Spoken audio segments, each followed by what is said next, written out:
Pour le groupe Horizon, la parole est à Monsieur Christophe.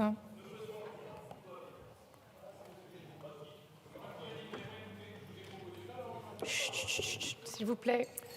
Merci Madame la Présidente, Madame la Ministre, Madame la Vice-Présidente de la Commission des Affaires sociales, Monsieur le rapporteur, mes chers collègues. Nous sommes réunis aujourd'hui afin d'examiner la proposition de loi visant à poursuivre l'expérimentation relative au travail à temps partagé aux fins d'employabilité, le CDIE, portée par notre collègue Nicolas Turquois et le groupe MoDem au sein de leur journée d'initiative parlementaire. Lors de son examen en Commission des Affaires sociales, cette proposition de loi a ainsi été renommée. En effet, la Commission a adopté des amendements de la majorité comme de l'opposition visant à modifier le titre ainsi que son article 1er qui avait comme objectif initial la généralisation du dispositif. Ces amendements permettent aussi de préciser que ce dispositif est bien soumis au cadre juridique du travail à temps partagé de droit commun, même si cela est en réalité déjà le cas en pratique. Pour rappel, ce dispositif a vu le jour grâce à la loi pour la liberté de choisir son avenir professionnel, adoptée en 2018. Cependant, son déploiement avait été grandement empêché par la crise de la Covid-19, justifiant en décembre 2020 le vote de sa prolongation pour 3 ans par la loi relative au renforcement de l'inclusion dans l'emploi par l'activité économique et à l'expérimentation territoire zéro chômeur de longue durée que nous avions été nombreux à soutenir. Nous arrivions donc à échéance en toute fin de l'année 2023 et l'avenir de ce dispositif s'imposait naturellement dans nos échanges. Celui-ci a notamment été questionné dès le début des discussions sur le projet de la loi plein emploi, dont j'ai eu l'honneur d'être le rapporteur aux côtés de notre collègue Christine Lenabour.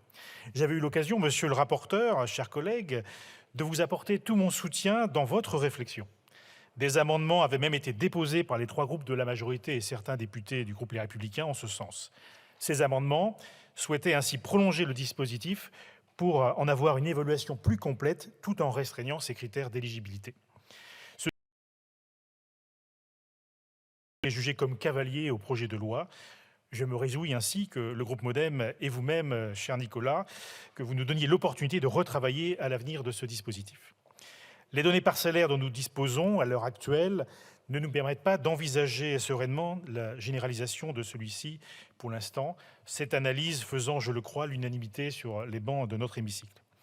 Nous devons aussi entendre les interrogations qui demeurent chez certains, en particulier dans le secteur de l'intérim, vous nous l'avez rappelé, Madame la Ministre, et comprendre que nous avons tous besoin de davantage de temps et de données pour nous décider de manière éclairée sur les suites à donner à ce dispositif.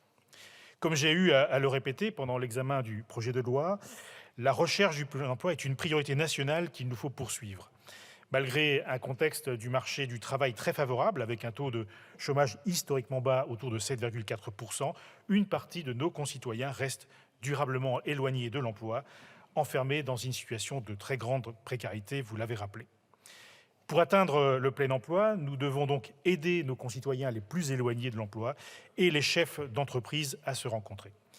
Ainsi, nous nous devons de rechercher, d'expérimenter des dispositifs comme celui-ci, qui pourrait être un outil de plus à la main des employés comme des employeurs pour se rapprocher d'un emploi durable et d'une relation de confiance. Nos collègues Fanta Berete et Stéphane Viry avaient notamment pu étudier, lors de leur mission flash pour la Commission des Affaires sociales, le profil des bénéficiaires du dispositif avec les données des 10 000 CDIE recensés depuis le lancement du dispositif. Dans leurs conclusions, nos collègues appelaient de leur vœu à une traduction législative de la prolongation de cette expérimentation recentrée.